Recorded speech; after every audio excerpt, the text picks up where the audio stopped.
Hello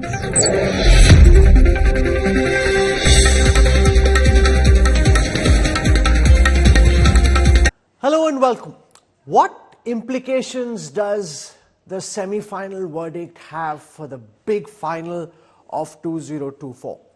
Will the India alliance be able to pose a meaningful challenge to the Modi Sarkar? Is Prime Minister Modi virtually guaranteed a record third re-election? And what should one expect from the BJP if the BJP and Prime Minister Modi were to come back to power for the third time? To talk about this and more, I am delighted to be joined on India Today's news track, live and exclusive from Darbhanga in Bihar, by one of India's foremost political thinkers. He made his reputation as an ace political strategist, currently traversing the length and breadth of Bihar as part of the Suraj Abhiyan. He was in a community meeting early this morning and has now taken out time from his Padyatra to join us. Prashant Kishor, thank you very much for speaking to us and welcome to the India Today Network. Thanks, Rahul. Thanks for having me. So I want to start by asking you about some of the questions that have been in the minds of people who track Indian politics very closely. And I'll start from that one main question about the implications of the semi-final results on the verdict of 2024. Nothing is guaranteed, as we saw in the World Cup finals, but to the extent that one can predict an election, do you think the semi-final results make it almost inevitable that Prime Minister Modi and the BJP are likely to come to power in May 2024 again? Well, first of all, I wouldn't like to call it a semi-final. Because if you call it a semi-final, that means last time when the elections happened in the same 5 states, if you remember, BJP lost 4 out of those 5 out of 5. So that means BJP would have lost out of the final before the Lok Sabha elections. I don't see it as a semi-final, but definitely when you go with the win, it gives you an added advantage. At least psychologically you have an advantage. To that extent, BJP has an advantage. But to draw a conclusive argument that because BJP has won 3 states, they are going to win Lok Sabha is not true. They were ahead any which way, even before these state elections. For any independent observer, BJP was well ahead of India alliance, and that continues to be the case. But definitely these state elections would have added a bit more psychological, given a bit more psychological advantage to BJP. But I wouldn't draw a direct correlation between what has happened in these states versus what is going to happen in Lok Sabha elections. What do you think and are I'm the saying this both positively and negatively. Sure. What do you think? Because see, it is quite possible that in assembly elections where the vote percentage wise Congress and BJP are looking closer, it could very well be the case that BJP would have an added advantage and the vote share will go up. But it can go the other way around as well. Sure. So we'll look at both probabilities in just a moment. The Congress in particular was quite caught off guard when the results finally came out. They were expecting, Prashant, a better performance, particularly in Chhattisgarh and in Madhya Pradesh. You do your own parallel polling, you have your people all across the country. What's your sense of why Kamal Nath and Bhupesh Baghel were caught off guard by the end results? Because they thought their vote bank is intact, they thought they had a good chance of winning. Some of the BJP's initial internal polls also were showing the Congress in the lead. So when you break down this verdict, where do you think the Congress lost the plot and why? Well, I don't have first-hand experience, but just to make a small correction here, 4 or 5 months before the elections, I was talking to another media channel, and at that time I said on record that to my mind, whatever little understanding I have, BJP is ahead in Madhya Pradesh and Chhattisgarh is going to be a close fight. We shouldn't be surprised if BJP pull it off. The reason being, in Madhya Pradesh, I don't think Congress as a unit was ever in position to fight and win. They may think whatever they might have thought, but they were not in contention. In Rajasthan, it was always clear. Chhattisgarh, a lot of people thought, because incumbents, especially the strong incumbents with strong faces, always gives you this illusion that this person is invincible, We have seen it in case of Telangana, BRS, probably the same was the case in Chhattisgarh. But you have to take note of a couple of things. In Chhattisgarh, Congress was not very strong. Last time they won because of especially this paddy issue on which they catch the imagination, and BJP was caught off guard. But Congress could not repeat the performance in Lok Sabha. If you look at the Lok Sabha election result, which happened after 2/3 majority of Congress in Chhattisgarh, they were literally wiped off. A lot of people said it's a Modi factor, but that might be the case. But reality is in Chhattisgarh, BJP has been quite strong. Secondly, I think Congress has been complacent in Chhattisgarh. They thought that it's just for them to be taking. Second, I'm not so sure about how much this caste-based reservation, Congress making that a central issue, would have hurt them. One need to study it carefully, because Congress's core support base probably would not have liked it as much as Congress think about the issue. So my sense is, for a regional party, when they talk about caste-based surveys, and versus a national party making it a central ploy, might have backfired them in Hindi heartland. You're saying the Congress wasn't organizationally weak in Madhya Pradesh and therefore it was unlikely that they would win. The same can be said and more about Telangana, where the Congress was a shambles till a few months ago, and their campaign really kicked into life after the Karnataka verdict came out earlier in the year. So if organizational strength is the reason for the defeat of the Congress in Madhya Pradesh, then what explains their victory in Telangana, where their organizational strength was even weaker than what there was in Madhya Pradesh? Because in Telangana, the vote is largely against VRS. So Congress, first of all, Congress again in Telangana was not in shambles. There was an illusion because in Hyderabad municipal election, Congress did very badly. If you look at the assembly results in Hyderabad city, they are wiped off even today. But Congress in Telangana has never been, even in last election, they were in the close contest. They won about 35 seats out of 117. It's just that after the victory with the political and financial muscle power, VRS, at that time it used to be called TRS, they took a lot of Congress, and that made Congress appear weaker than what actually they have been on the ground. Telangana Congress has never been that weak. One need to study it carefully. If you would have studied it in rural Telangana, parts of Telangana, what used to be original Andhra, Congress was always strong in Telangana side, especially the combination there, the Reddys, the Muslims and Dalit is a very formidable combination that has traditionally voted for Congress in Telangana. This time there was an anti-incumbency against KCR government, and that helped Congress. And also they ran a good campaign that shows that if you put a good face on the ground, you put effort, there is always an opportunity for you. Let's compare that to Madhya Pradesh. Yes. Hear me out. Compare that to Madhya Pradesh, where Congress went with the same old guard, the same tactics, nothing new, no new face, no new approach. You are trying to defeat BJP since last 20-25 years in Madhya Pradesh with the same faces, same narrative, same tactics. That's not going to work. Also, make no mistake, BJP, to my mind, BJP's organization, if I have to rate their organizational might in different states, I would rate Madhya Pradesh in top 2 or top 3 organizations across the country. BJP in Madhya Pradesh, their base is very, very sound, they're very strong, and that must be taken care into account before you talk about possibility of them losing Madhya Pradesh. Last time in assembly election, BJP, Congress could pull it off closely primarily because of the 2 regions, Gwalior-Chambal region, where BJP lost out, and also in Ujjain region. This time BJP went ahead. If you remember, in Madhya Pradesh, they announced their tickets, especially in the weak seats, almost 3-4 months before, which has never been the case with BJP. Usually they don't announce their candidates that early.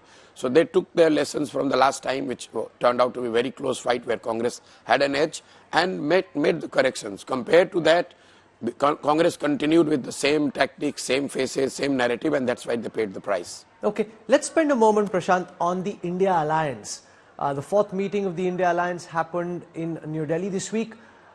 In the way that the India alliance is shaping up, where do you see this end up in terms of their hope of having one candidate of the opposition versus one candidate of the BJP in at least 400 seats? Do you see it come together, or do you think this will be all talk, a lot of bluster, and very little to show meaningfully in the end? Well, first of all, this one candidate against BJP is, to my mind, it's a theoretical idea. If you see in almost about 300 odd seats, there is already one candidate against BJP. So what you can achieve is probably additional 100 seats where you can cut down on some parties' vote share by 10, which is getting 10%, 15%, which could add to the advantage to those who are fighting with BJP, but I'm not so sure about it. So this whole idea that any alliance would ensure one candidate against BJP is largely a theoretical idea. Because say in Bengal, in Uttar Pradesh, if suppose in Uttar Pradesh Congress fights alone and Sapa fights alone, Congress gets 4-5% vote. That even if you bring them all both together, nobody knows for sure that that vote gets added. And even if it gets added, the margin of BJP victory in Uttar Pradesh is probably more than that. So I don't see, purely from the mathematical point of view, putting one candidate against BJP is a great idea, or it's something that can be the game changer. Practically, it's already happening in 300 seats, like in all Hindi heartland, most of the Hindi heartland, it is Congress which is taking on directly the BJP. So it's already 1-1. In West Bengal, it's TMC which is taking on BJP. It's already 1-1. In Uttar Pradesh, it is Sapa taking on BJP. Last time even BSP was in alliance. So it was already 1-1. So in Maharashtra, this India alliance is already in alliance together. It is going to be 1-1.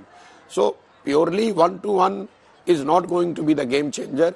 As far as India alliance is concerned, I don't think this one effort on the part of opposition parties are going to be sufficient enough, at least not what we have seen till date, to defeat BJP. BJP is well ahead, to my mind, as of now. And if India alliance has to do well against BJP, they have to do dramatically something very different, something which probably we have not factored in right now. And also within India alliance, it is primarily the Congress which will be taking on BJP in more than 250 seats. They have to do very well in those 250 seats. If they get the strike rate of 30-40%, then only BJP can be defeated. No, so what unless can be Congress's that game changer? Strike rate against India alliance, I'm telling you, unless Congress's strike rate, forget about India alliance, the end of the day, unless Congress's strike rate vis-a-vis BJP goes above 30%, there is no chance for any alliance against BJP, because it's Congress which is taking on BJP in 250 odd seats. Last time Congress's strike against BJP vis-a-vis BJP is less than 5%. Please take note of this. Whatever MPs Congress has won last time, they have won in Kerala, there was no BJP. They won in Tamil Nadu, they were not fighting BJP. They won in Punjab, there was no BJP. So bulk of the existing Congress MPs have come where Congress was not fighting BJP. So unless game changer is if Congress is able to defeat BJP where they are taking on BJP head on. No, so what could that be? Is a cricketing analogy, it almost seems as if it's Afghanistan versus Australia, and we usually know how that ends. If you were coach and strategist of the Afghanistan team at this moment, do you have a strategy or at least the outline of what you think could be a potential game changer idea which breathes some life into the moribund Congress? No, Congress, the strategy, I don't know, I have nobody to suggest them a strategy. The biggest strategy they need to take on table is they have to first accept that they are moribund. The problem is Congress is never ready to accept that fact. Whenever I have dealt with them 2 years back, now I'm no longer dealing with them, but they simply, so long you continue to refuse and live in denial, you're not going to get better results. The problem is not that there is no better strategy to take on BJP. The problem is Congress doesn't want to accept that they are moribund and they need to do things differently. Exactly what I told you in Madhya Pradesh. BJP, despite all their might, they realized that they made mistake in Madhya Pradesh and they made the amends this time.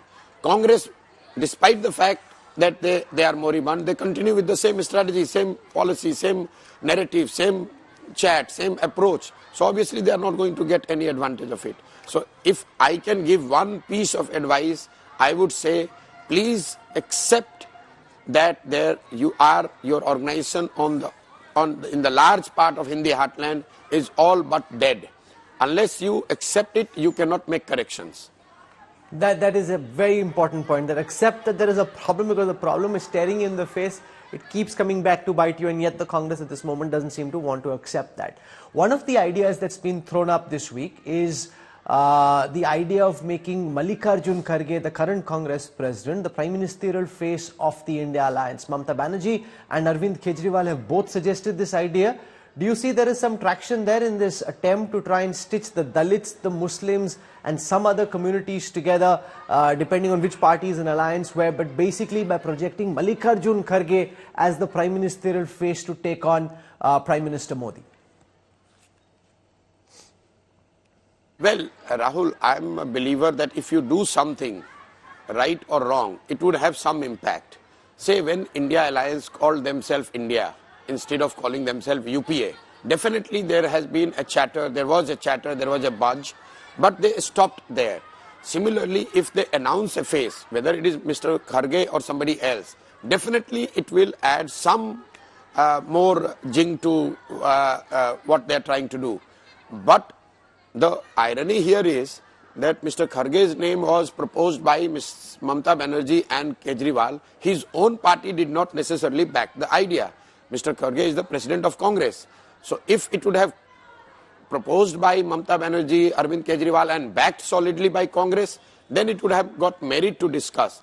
I do agree that if Mr. Kharge is made a prime ministerial face on the part of India Alliance, it would definitely add some, it would give some advantage to India Alliance because he is a tall leader, senior leader. How much, that I don't know, because he is from South India.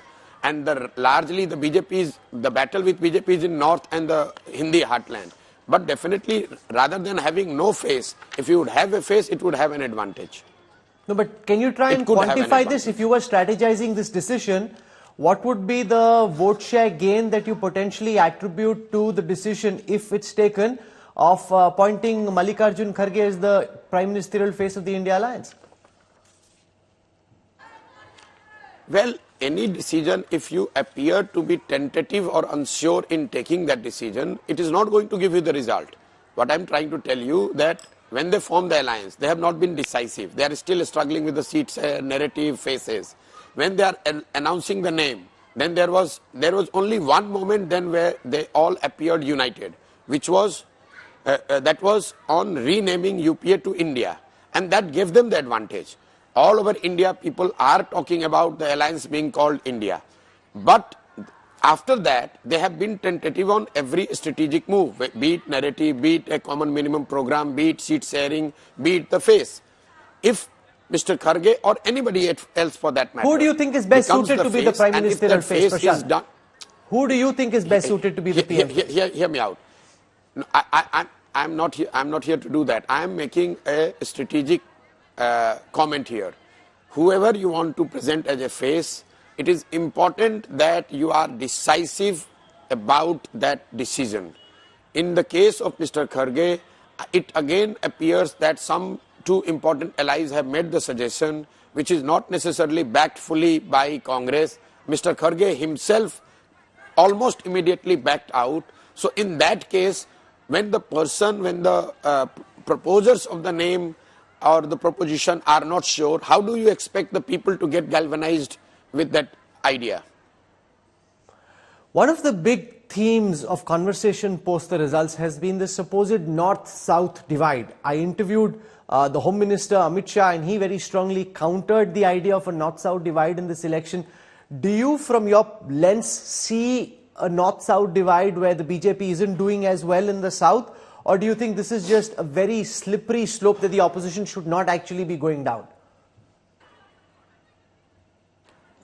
See, one is the ethical and moral aspect to it, that one should not get into this north-south divide. But even if you look at hard data, it's not supportive of what people are saying. There is no north-south divide. If if you look at data, BJP's performance has been lackluster in east and south of the India, starting from Bihar, where out of 40 they have got only 17.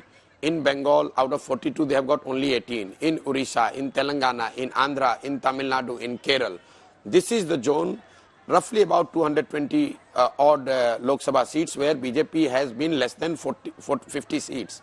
And this has not emerged today. This was the case in 2014. This has been the case in 2019 as well. And I do not see it dramatically changing in 2024. The problem is not these 220 seats. BJP, whatever they get in these 220 seats, they are working hard to increase their number in these 220. But at the same time, the remaining 300 odd seats, that is where the problem lies for opposition. In those 300 seats, BJP is having more than 90% seats. So unless you defeat BJP in West and North, you can talk as much as you want to talk, it's not going to work.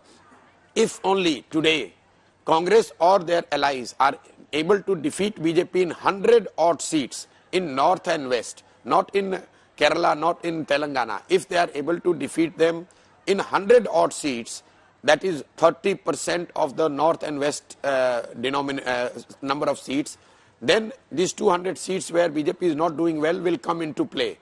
Right now, if somebody has won Andhra or somebody has won Tamil Nadu, in absence of 100 seats coming from North and West, that they become literally redundant. They are not the force that they could have been if somebody would have won in North and West. So if you want to defeat BJP, formula is simple.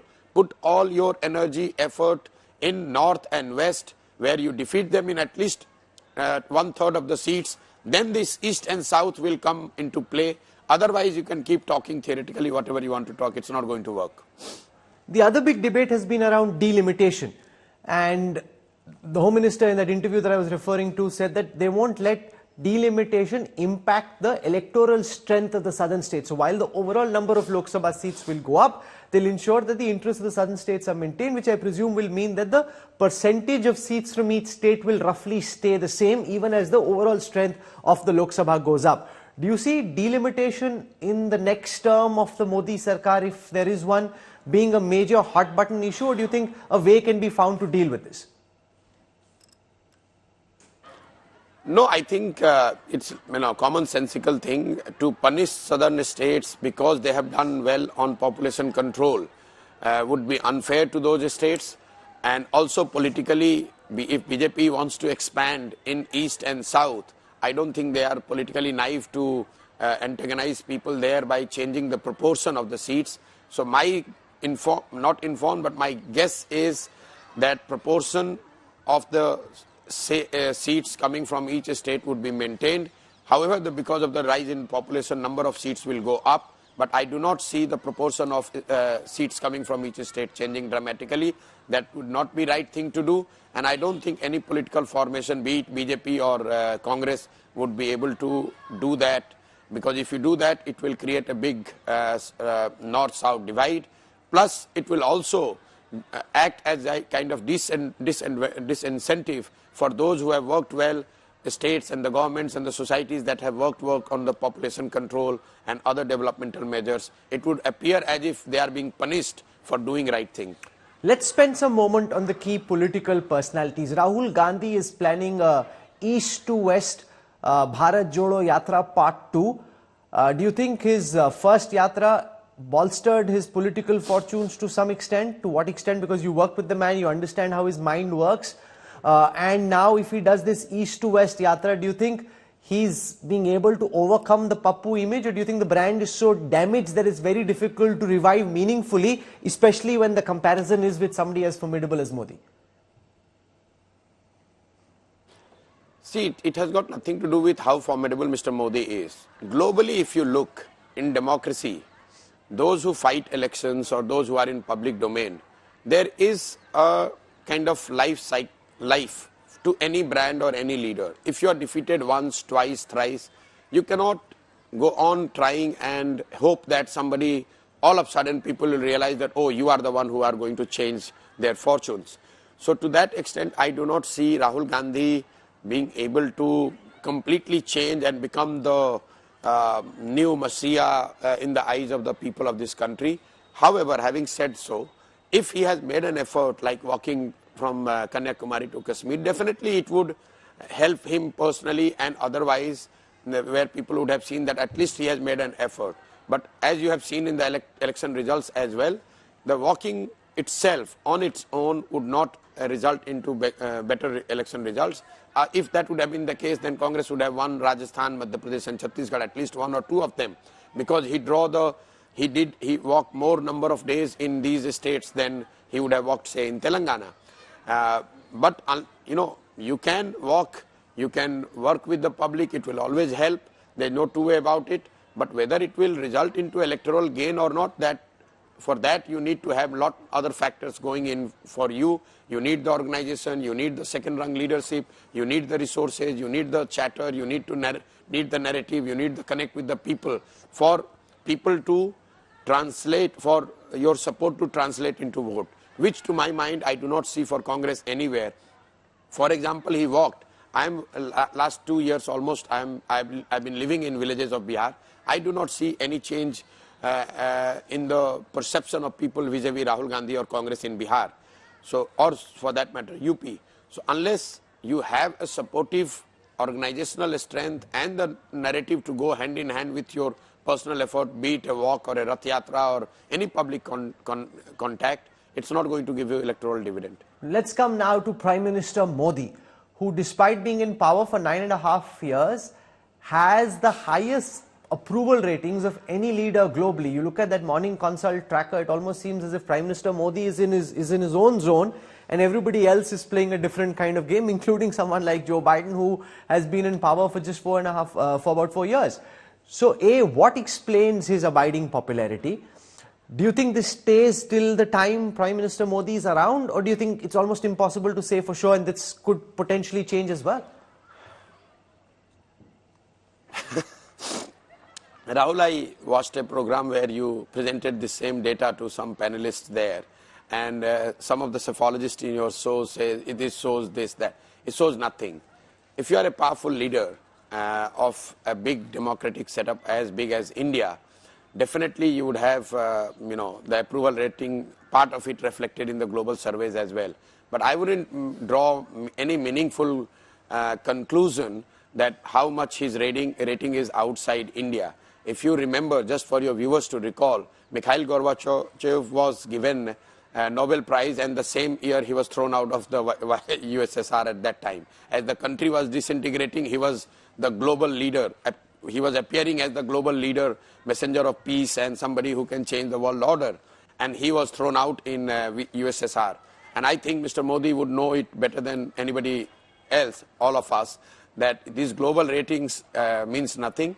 His ratings in India is something which you should take note of. Yes, he has been popular, but it has got to do with both. One, he has been popular. Second, he has not had the challenger who can put a counter narrative, or who can put the effort, who appears to be putting the effort to challenge Mr. Modi. I'm sure if you get somebody else who puts 5 years, the same Modi with the same strength, same strategy, would have a much lower rating than what he has today.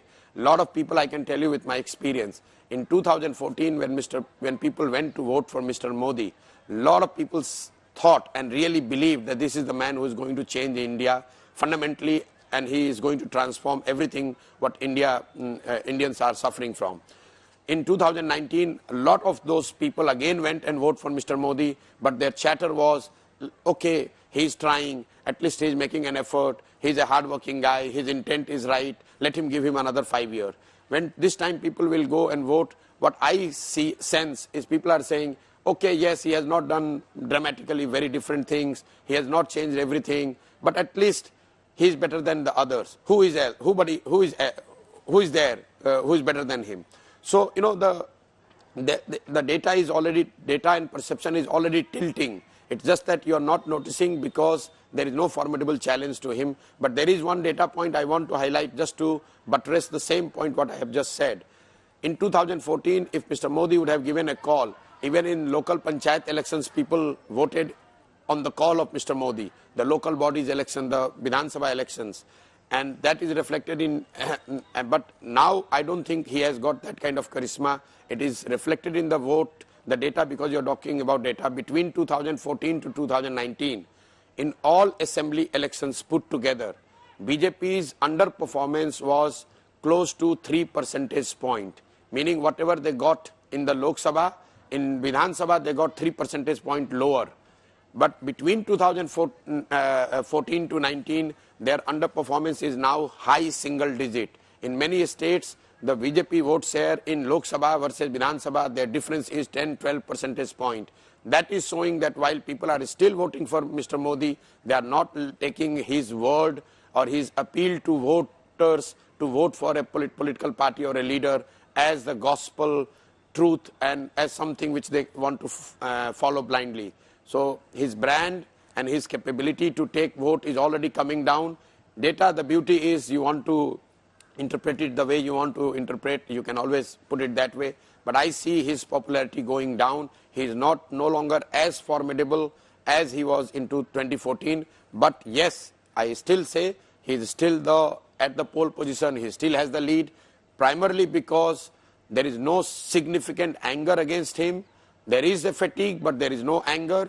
And more importantly, there is no challenger who is capturing the imagination of people by and large across Hindi heartland. Now, one of the questions which everybody ponders over but nobody knows for sure is what happens when Prime Minister Modi hits the age of 75. He's often said that once you hit the age of 75, you should retire. However, if he does win his third term, he'd be midway through his third term, and there are conspiracy galore, theories galore in the BJP RSS circles of whether he'll give up what he's doing, head off to Kedarnath or some such place, or whether he'll stay on because he's been voted to power and continue till the end of his term at least. No one knows for sure, but I want to know what you think. Well, Rahul, you knows it, I know it, the whole India knows it. He's going nowhere. If he wins, he continues to be the Prime Minister. No rules applies to him, not of this kind of rules. So this is like just a living room chatter. Sometimes people entertain themselves with this kind of fancy ideas. I do not see Mr. Modi leaving the chair so long he is voted by the people of India. Okay. Be it 75 or 80. How do you see the issue of a post-Modi succession? There's a lot of chatter. You spoke about drawing room conversations, etc. How do you see that potentially play out? Well, on succession, nobody can make a second guess. All of you, whole of India, all your pundits, surveyors, political analysts could not predict the succession in the states like Madhya Pradesh, Rajasthan. How do you expect any one of us to have an idea of who is going to succeed Mr. Modi? First of all, it's a little bit too premature. But one thing one can say for sure is the directionally which side it's going. If you look at, and for that you don't need to be a political analyst, just look at the BJP's leadership trajectory over last 20 years. It was Vajpayee and Mr. Advani. Vajpayee as a liberal face, Advani as a conservative face or hardliner. Then it became Mr. Advani and Mr. Modi. Now it is Mr. Modi and Mr. Shah.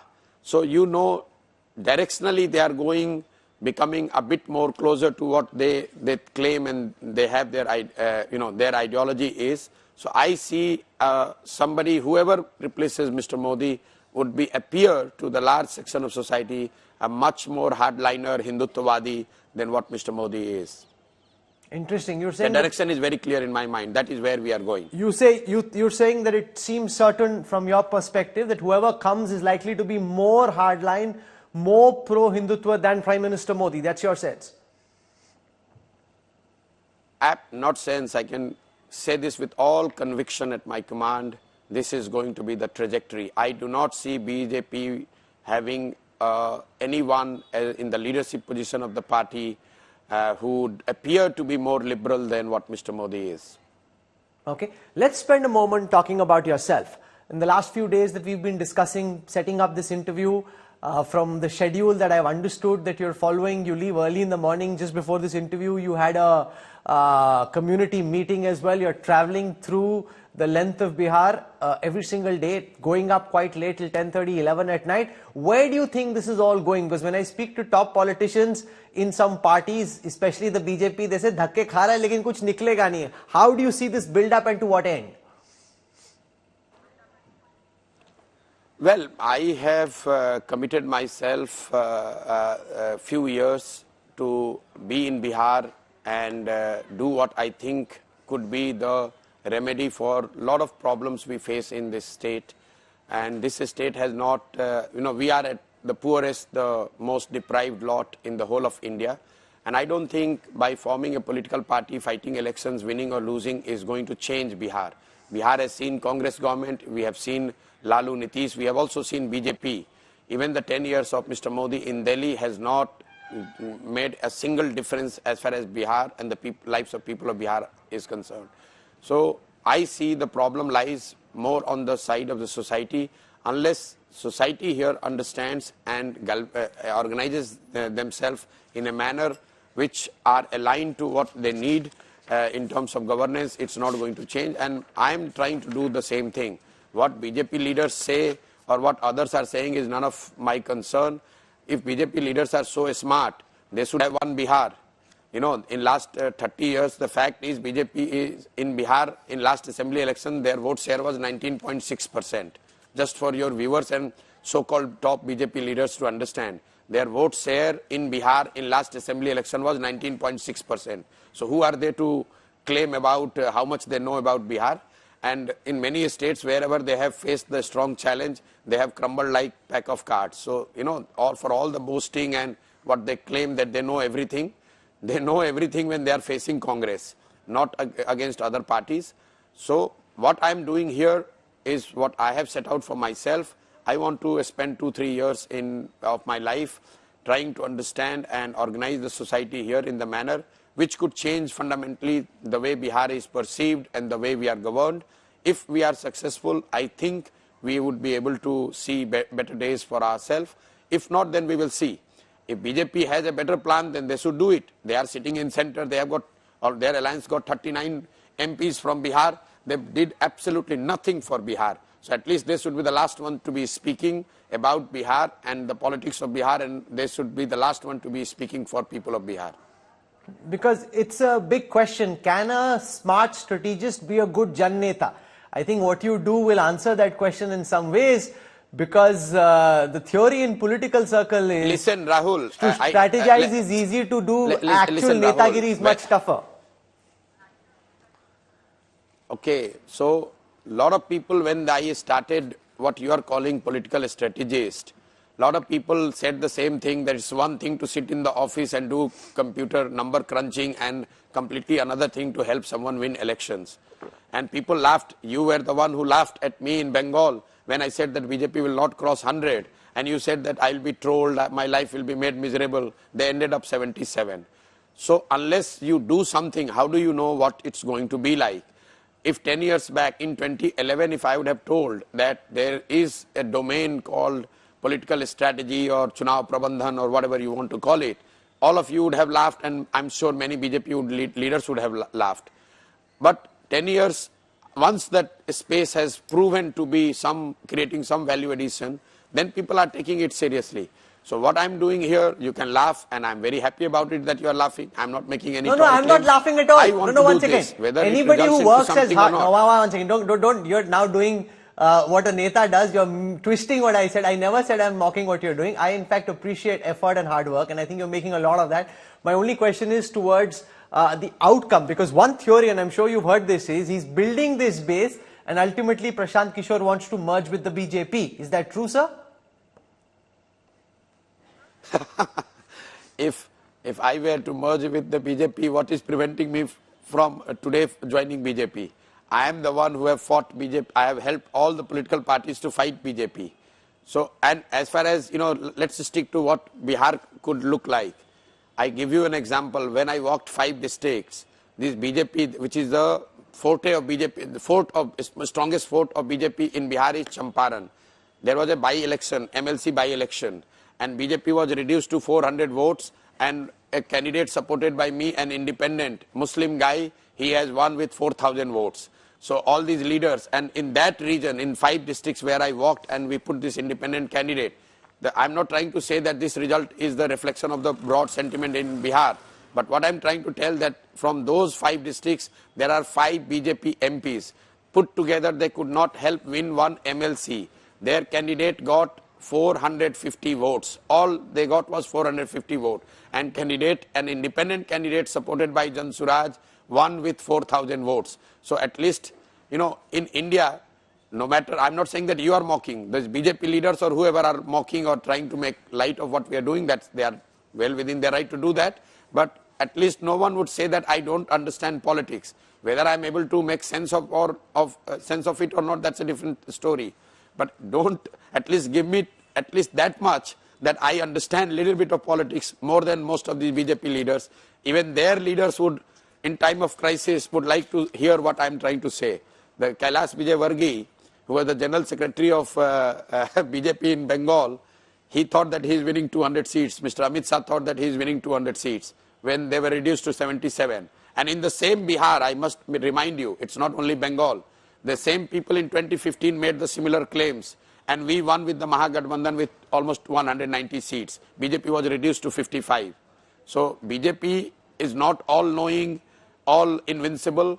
Yes, at times when they are fighting with Congress, because Congress is weak, Congress is not able to take them on, they pretend as if they know everything and they are invincible. Let them fight the election in Bihar. When we will form the party here in 1 year time, let them fight and defeat, and then we will talk. You think you can win the next Bihar assembly elections? People of Bihar will win, and BJP will find it very difficult to digest the result of 2025 assembly election in Bihar. BJP will find it very difficult to digest. Take my word and write it down. Talk to me once the assembly election happens in 2025. We'll save this. It will be in BJP, epic if you can do it. You save it. You save it. It's not about epic. The people of Bihar are so frustrated. Every BJP MP, but for the name of Mr. Modi, but for the fact that there is no alternative, each 17 out of 17 MPs in Bihar, I can bet 10 or more of them will lose elections. It's just the Modi factor. It's just that people are not, at any cost, they don't want to vote back Lalu Yadav. They don't see any alternative at India level, and that's why they, at the end, under compulsion, they vote for BJP.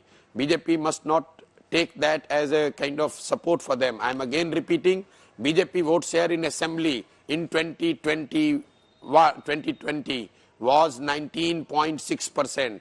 So please ask the BJP leaders, they would not even know what is the vote share they got in assembly elections last time. And this is after ruling India 8 years.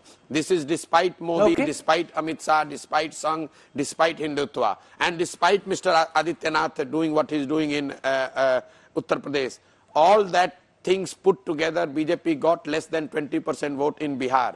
So please, for God's sake, do not start propagating as if BJP is the force in Bihar, at least not in the state politics, in the context of state politics. Are you open to the idea of working with the Congress again, or is there a chapter you've now closed? Well, Congress is fighting elections this time under the leadership of Mr. Kharge and Rahul Gandhi, effectively Mr. Rahul Gandhi, and they have decided a path for themselves. After Lok Sabha, what happens, we don't know. Ideologically, I am more aligned to them than anybody else. That much I can tell you. So you're leaving that window open. You're saying not till the Lok Sabha, that's too close, but post. It's not about, I'm saying it is for Congress to decide. But sure, it is not for me to decide. I am doing what I am doing. And ideologically, I am on the side which probably loosely would be represented by Congress. Understood. You know, it's interesting you spoke about you unleashing this whole cottage industry of campaign managers, and you were the original rock star, Prashant. The one who, in very difficult odds, won Nitish Kumar Bihar 2015, helped Captain Amrinder Singh in 2017, and Mamata Banerjee in a very tricky and tough re-election helped Jagan Reddy. So you built your status there. Now there is a second campaign manager who also seems to be earning some stardom around him, Sunil Khonagulu. And the interesting thing is, you guys go back a long way. Sunil and you were part of Chief Minister Modi's campaign in 2013-14 when he was aiming to be Prime Minister. So what do you think of your style versus Sunil? He helped the Congress win a famous victory in Telangana recently, before that in Karnataka. Are we seeing now two master strategists emerge, two masters of the craft? No. First of all, I am not a master strategist or anything. I have quit the space, and a lot of people, including Sunil and others, they have all worked with me, and I have great respect for them. And even when I was working with them, I used to say, and I have no hesitation in repeating it on camera, that many of those guys are far better than what I was, and they will do much better than what I have done.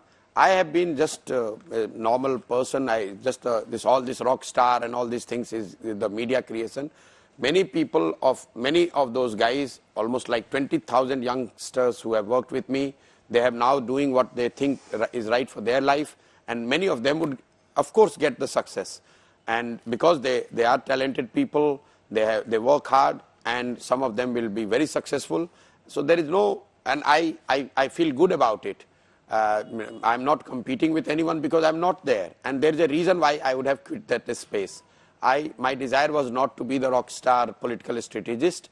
I did what I did. I have quit that space. I'm doing what I'm doing right now, and I wish all my colleagues, ex-colleagues who are doing in different formations, in most of elections you would see now both sides, the incumbent and challenger are both helped by my colleagues, ex-colleagues. So for that matter, I am going to be happy with success or loss any which way.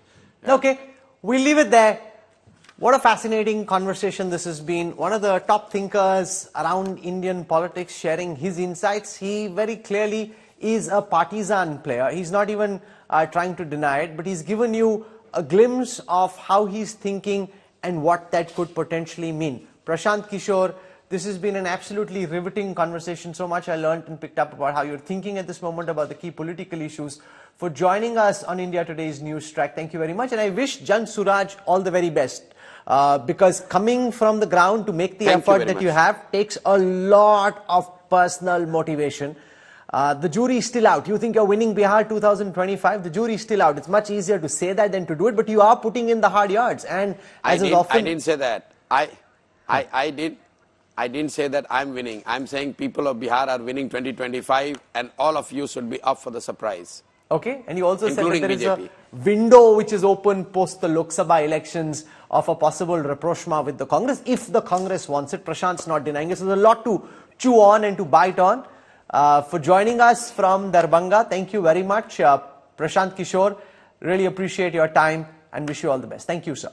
Members of the India Alliance today staged a protest march against the suspension of opposition MPs in Parliament. They've also called an all-India protest tomorrow. The question is whether the opposition allies will be able to gather traction on the street.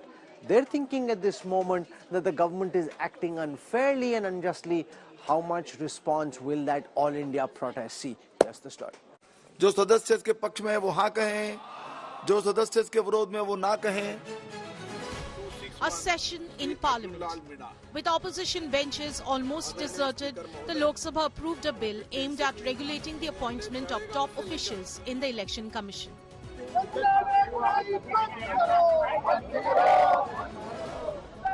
"146 suspended MLAs from the opposition taking to the streets to protest their expulsion from Parliament, marking the remainder of a frozen winter session. Brandishing placards, the opposition leaders accused the Modi government of undermining democracy. सरकार ये नहीं चाहती, मोदी जी ये नहीं चाहते, और सदन के मुखिया है वो भी नहीं चाहते कि सदन चले. The India Alliance organized a march around the new Parliament building in New Delhi.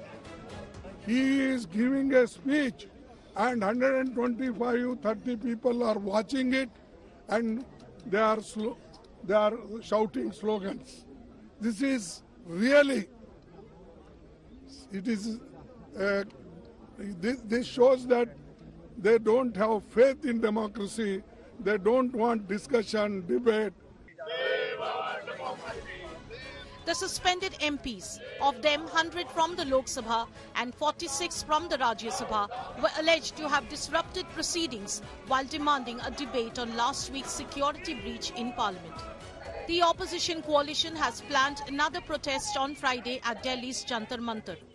For last 75 years, if you pick up placards and protest, when have you had 141 suspensions?